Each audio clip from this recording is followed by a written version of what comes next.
मेरे प्रिय दर्शकों नमस्कार। दर्शकों ऋषि ज्योतिष में आपका स्वागत है। सबसे पहले तो मैं आपको बहुत धन्यवाद देना चाहूंगा कि आप मेरे वीडियो बड़ी उत्सुकता से देख रहे हैं। आशा करता हूं आगे भी देखते रहेंगे। आज के इस महत्वपूर्ण वीडियो में हम एक स्त्री के कुंडली पर विचार करेंगे जिसके कुछ बिंदु हैं वो आपकी कुंडली में भी हो सकते हैं। नवग्रह में से कोई ग्रह एक ऐसा है जो कि अगर शुभ स्थिति में हो तो माता लक्ष्मी की कृपा उस पर हो जाती है। तो विचार करेंगे वो कौन सा ग्रह और कहां पर है।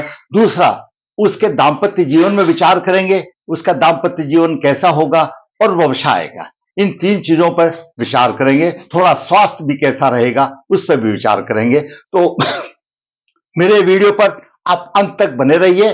आपका बहुत ही मार्गदर्शन करने वाला वीडियो है। आपका लगन कोई भी हो, आपका लगन कोई भी हो, आज के युग में आर्थिक युग है। धन सबको चाहिए, धन है तो सब कुछ है। ये धन भाव है, धन का भाव है, द्वितीय भाव धन का, कुटुंब का भाव है, दानी आंख का भी भाव है, लेकिन ज्यादा आमतौर पर इसको धन का भाव कहा गया है। धन का भाव अगर आपकी कुंडली में कहीं पर उच्च राशि में हो तो अच्छा धन योग बनता है। और अगर धन का भाव का स्वामी एकादश भाव में हो जाए, क्यों एकादश भाव भी आमदनी का भाव है। आपका लगन कोई भी हो, यहां पर कोई भी राशि हो और वह राशि का स्वामी एकादश भाव में हो जाए, मतलब धन भाव का स्वामी आमदनी के भाव में हो जाए। क्यों आमदनी का भाव एकादश भाव है। एकादश भाव अकेले आमदनी का भी नहीं है, सोसाइटी का भाव है। उससे जाना जाता है आपकी सोसाइटी क्या है। एकादश भाव धन, संपदा, अच्छा वैभव, मोटर गाड़ी, सब प्रकार के सुखों का भाव है। बड़े भाई का भाव है। जिसका एकादश भाव अच्छा होता है उसको किसी प्रकार की कमी नहीं होती। और धन भाव का स्वामी आपका लगन कोई भी हो, एकादश में हो तो धन की कोई कमी नहीं रहती। दूसरा हम विचार करेंगे छठे भाव का स्वामी। ये छठा भाव है, ये सप्तम भाव है, अष्टम भाव है। छठा भाव और अष्टम भाव दोनों रोग देने वाले होते हैं। छठे भाव का स्वामी आपका लगन कोई भी हो, अगर यहां लगन में बैठा हुआ है तो स्वास्थ्य को कमजोर करेगा। और उसकी दृष्टि सप्तम भाव पर भी होगी तो जीवन साथी के स्वास्थ्य को भी कमजोर करेगा। छठे भाव का स्वामी किसी भी कुंडली में कहीं पर भी होने दो, वो नकारात्मक प्रभाव देगा। वो एक अलग बात है। और कुछ विशिष्ट योग बनते हैं, उनकी बात छोड़ दीजिए। तो छठे भाव का स्वामी लगन में हो, आपका स्वास्थ्य कमजोर होगा। पराक्रमी तो होगा लेकिन स्वास्थ्य में उसका कम होगा। और सप्तम दृष्टि सीधी जीवन साथी पर आती है। जीवन साथी के सुखों में हानि भी होगी और उसका भी स्वास्थ्य कमजोर होगा। दूसरा, सप्तमेश और सप्तम भाव पर देखने वाले ग्रह वो दाम्पत्य सुख का विश्लेषण करते हैं कि क्या होता है। इस जातिका की कुंडली में देखेंगे। आगे भाग्य कमजोर, तो ये दो चार बिंदुओं पर हम विचार करेंगे। आपसे आग्रह करूंगा आप वीडियो पर अंत तक बने रहिए, उसके बाद उपाय भी बताएंगे। दर्शकों, आज का केवल एक ग्रह, सिर्फ केवल एक ग्रह द्वितीय भाव का स्वामी अगर वो शुभ स्थिति में एकादश भाव में है तो माता लक्ष्मी की कृपा हमेशा रहेगी। धन की कोई कमी नहीं रहेगी। मोटर गाड़ी सारी सहूलियत रहेगी, अच्छी सोसाइटी रहेगी। और जिसके पास धन है तो सोसाइटी तो अपने आप बन जाती है। जातिका का जन्म 31 मार्च 1990 शुक्ल पक्ष 5 को हुआ। नक्षत्र रोहिणी, चरण 2 शनिवार को हुआ। नक्षत्र रोहिणी की योनि सर्प मानी जाती है। ऐसा माना गया है कि ऐसे बालक जिसकी सर्प योनि होती है उनको पूर्व जन्म ने डस लिया था और इस जन्म में वो मानव जीवन में या प्राणी जीवन में आए हैं, लेकिन वो विष से रहित है, उनको विष नहीं रहता। तो जन्म के समय पर मीन लगन उदय हुआ।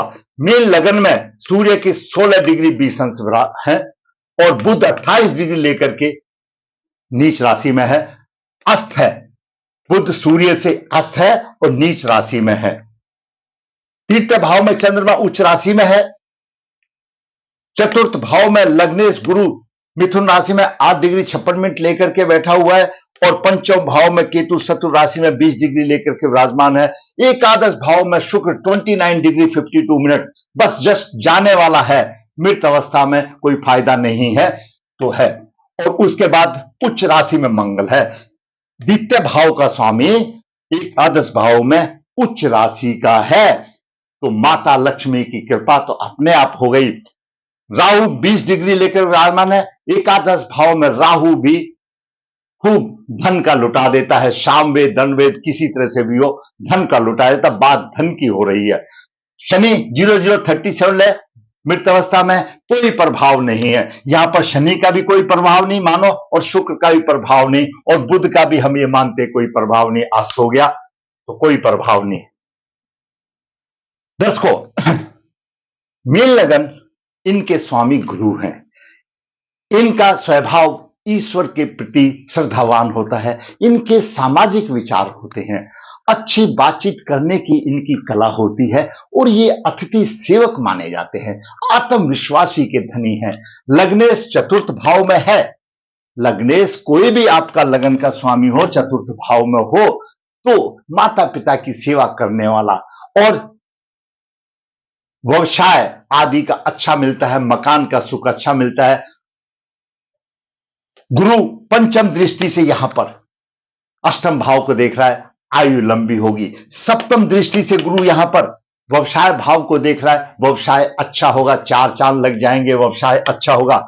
नवम दृष्टि से यहां पर गुरु खर्च के भाव को देख रहा है, तो खर्च के मामले में थोड़ा सा असंतोष रहेगा और खर्च ज्यादा रहेगा।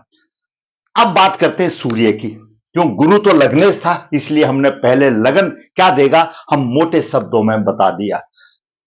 सूर्य छठे भाव का स्वामी है, और सूर्य 16 डिग्री लेकर के मीन राशि में है, और सूर्य उत्तरभाद्रपदा नक्षत्र शनि के नक्षत्र में है। शनि का नक्षत्र यहां पर उत्तरभाद्रपदा नक्षत्र पीड़ित है। ऐसा जातक में मस्तिष्क में रोग होगा, नेत्र रोग होंगे, हृदय आदि कई किस्म की बीमारियां होंगी। मतलब यहां सूर्य छठे भाव का स्वामी है, इससे संबंधित बीमारी देगा। और पूर्व भाद्रपदा नक्षत्र उत्तर भाद्रपदा नक्षत्र पीड़ित है, और वो इस तरह के हृदय रोग, नेत्र रोग आदि कई किस्म की बीमारी देगा। सूर्य यहां से सप्तम दृष्टि को देख रहा है, जहां पर सूर्य हस्त नक्षत्र को पीड़ित कर रहा है, तो सूर्य रोग का स्वामी है। यहां पर कुछ ये नहीं कि चंद्रमा का नक्षत्र है वो ऐसा सोच लेगा, इसमें पेट के अंदर कोई ना कोई बीमारी होगी, विटामिन बी की भी हो सकती है, आंतड़ियों में कुछ परेशानी हो, मतलब पेट से संबंधित कोई भी बीमारी होगी, और यहां पर भी बीमारी होगी, सूर्य बीमारी देगा।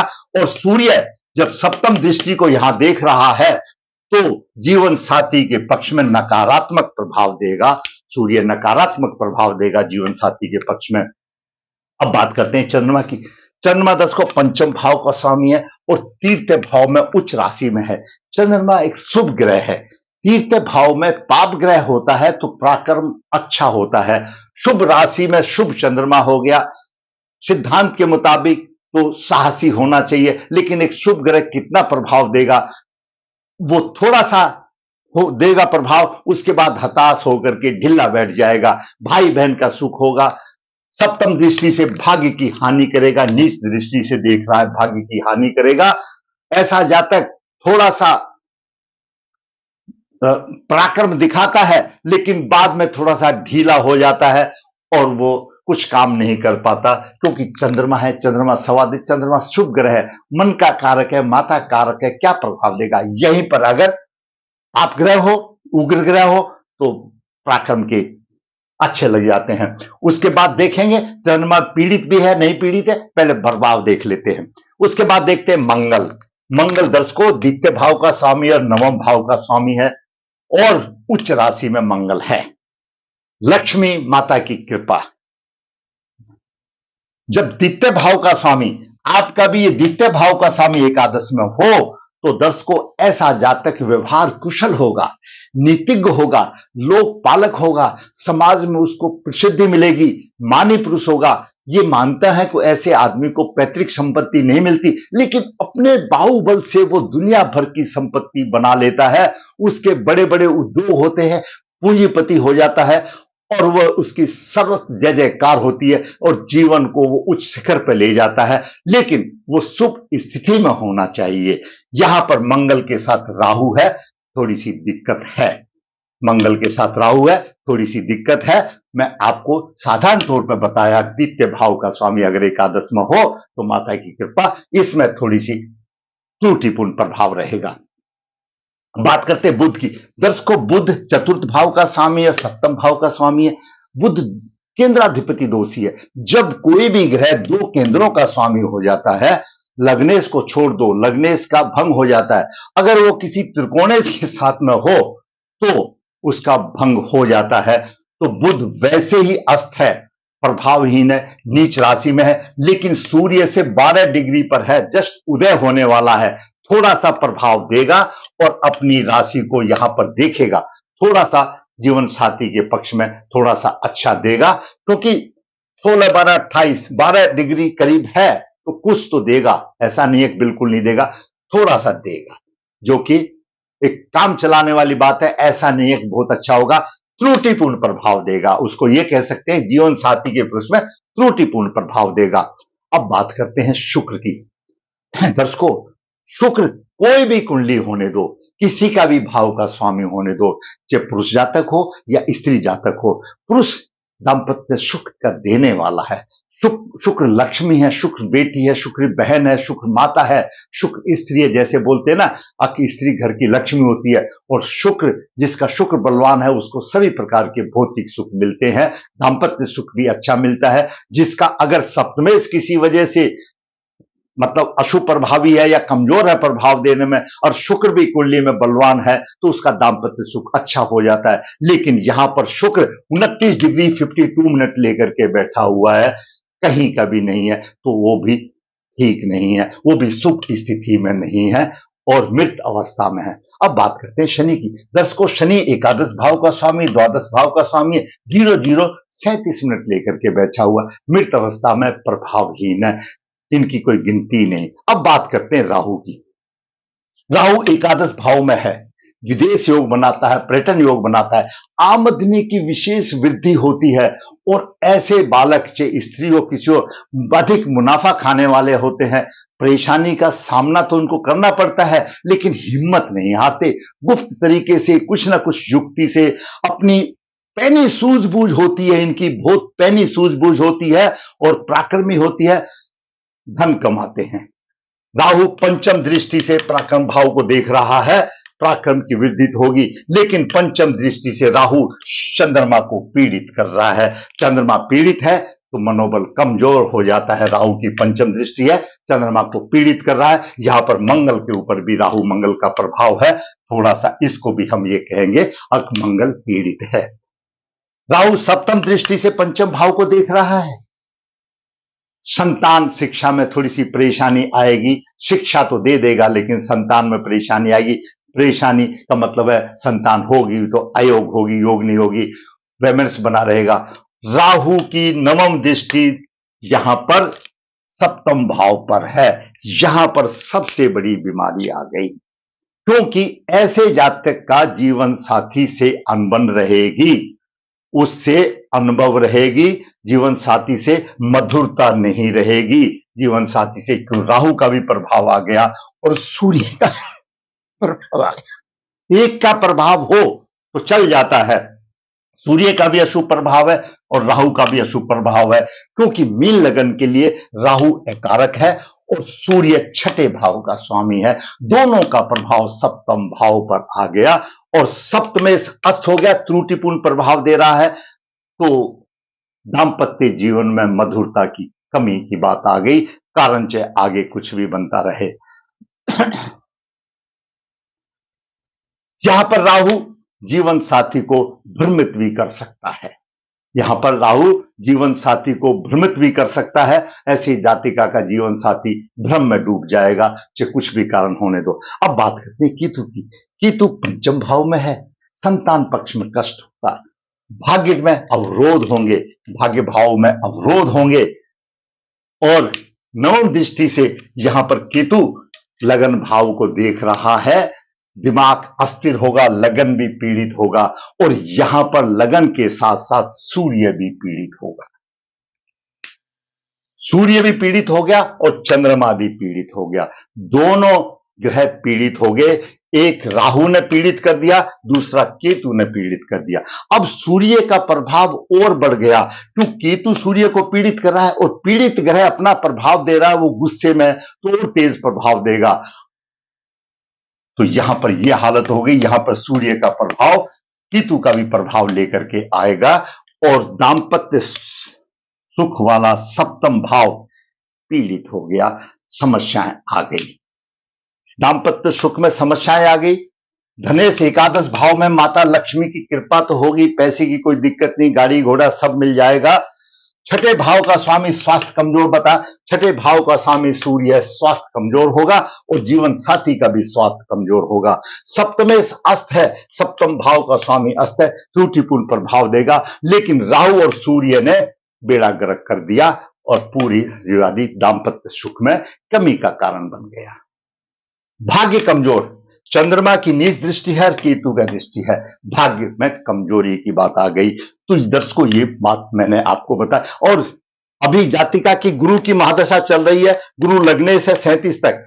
लग्नेश के कारण दशा अच्छी कह सकते हैं, लेकिन अकेला लग्नेश त्रिकोणेश के हिसाब से नहीं, दशा को तारा पद्धति में भी देखो। तारा पद्धति में रोहिणी नक्षत्र से गुरु आद्रा नक्षत्र में तीसरा विपत तारा चल रही है, तो उतनी अच्छी नहीं कही जाएगी, टूटी पुनी प्रभाव देगा, क्योंकि शत्रु की तारा चल रही है, विपत तारा चल रही है, इसमें इतना अच्छा नहीं होगा, क्योंकि राहु आद्रा नक्षत्र में बैठा है। तो दर्शकों, मैंने आज इस जातिका का आपको बताया, धन की कोई कमी नहीं, आपकी कुंडली में एक ही ग्रह केवल ऐसा हो, माता का लक्ष्मी का आशीर्वाद मिल जाएगा। इस तरह से जातक को लक्ष्मी माता का आशीर्वाद मिल गया। छठे भाव का स्वामी मैंने आप बताया। सारांश, दाम्पत्य जीवन में मधुरता की कमी, धन की कोई कमी नहीं, सोसाइटी की कोई कमी नहीं, मोटर गाड़ी की कोई कमी नहीं, लेकिन स्वास्थ्य कमजोर, दाम्पत्य जीवन में परेशानी, ये और भाग्य कमजोर, ये मैंने आपको बात करते हैं इसको उपाय करने की। ये तो मालूम नहीं कि जातिका शादीशुदा है या अविवाहित है, इसना ना उसने बताया, लेकिन हमको लिखित में उसने भेजा।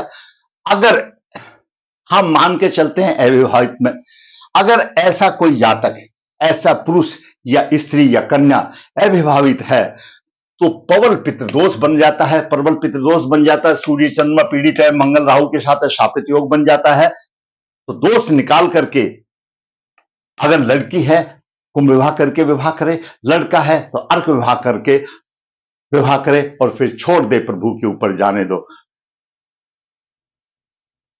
जातक लग्नेश का रत्न जरूर गले में धारण करे, लग्नेश का रत्न जरूर गले में धारण करे, चंद्रमा का धारण करे और मंगल का रत्न धारण करे, भाग्यवती लोकेट धारण करे, बीमारी में उसको फायदा होगा। और सूर्य को हमेशा जल दे, सूर्य को जल दे और भाग्यवती लोकेट धारण करे। मैं कहता हूं, मेरा आत्मविश्वास है, मैंने बहुतों को पहना दिया, उनको फायदा होगा, तो इस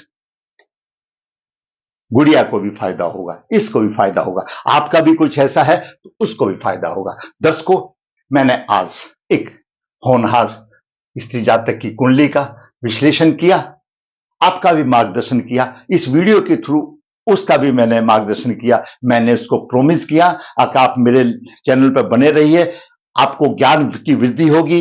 अभी तो मैंने सिर्फ 2-4 ही बताए हैं, पत्रिका लिखता हूं तो सूरा निचोड़ आ जाता है, तो मैं समझता हूं कि आपका कुछ ना कुछ मार्गदर्शन हुआ होगा। यदि आप समझते हैं कि आपके वीडियो अच्छा है, आपका मार्गदर्शन हुआ है, तो मैं कहूंगा लाइक करें, शेयर करें और दर्शकों मेरे चैनल को सब्सक्राइब करें, ताकि मेरा मनोबल भी ऊंचा हो और इसी प्रकार वास्तविक कुंडलियां बना करके आपका मार्गदर्शन करता रहूं। मैं हमेशा बताता हूं, ऋषि ज्योतिष नर्मदा जी के तट के नजदीक है, यहां पर काल सर्पदोष पितृदोष की पूजा कराई जाती है। जो इच्छुक है संपर्क कर सकता है। ऋषि ज्योतिष हाथ से पत्रिका लिखता है, पूरा निचोड़ देता है, सभी किस्म के दोष, अशुभ प्रभाव, शुभ प्रभाव और उनके उपाय सभी का आ जाता है, जो उठे संपर्क कर सकता है। ऋषि ज्योतिष कन्या भाव के लिए गुण मिलान क्रिया बिना किसी शुल्क के आपका मार्गदर्शन के लिए भेजता, जरूरत आपको संपर्क करने के लिए। दर्शकों फिर कहूंगा, लाइक करें, शेयर करें, बने रहें मेरे चैनल के ऊपर। जिसने सब्सक्राइब किया सब्सक्राइब करें ताकि नोटिफिकेशन सबसे पहले आपके पास पहुंचे और आपका मार्गदर्शन हो और मेरा भी मनोबल ऊंचा हो। धन्यवाद।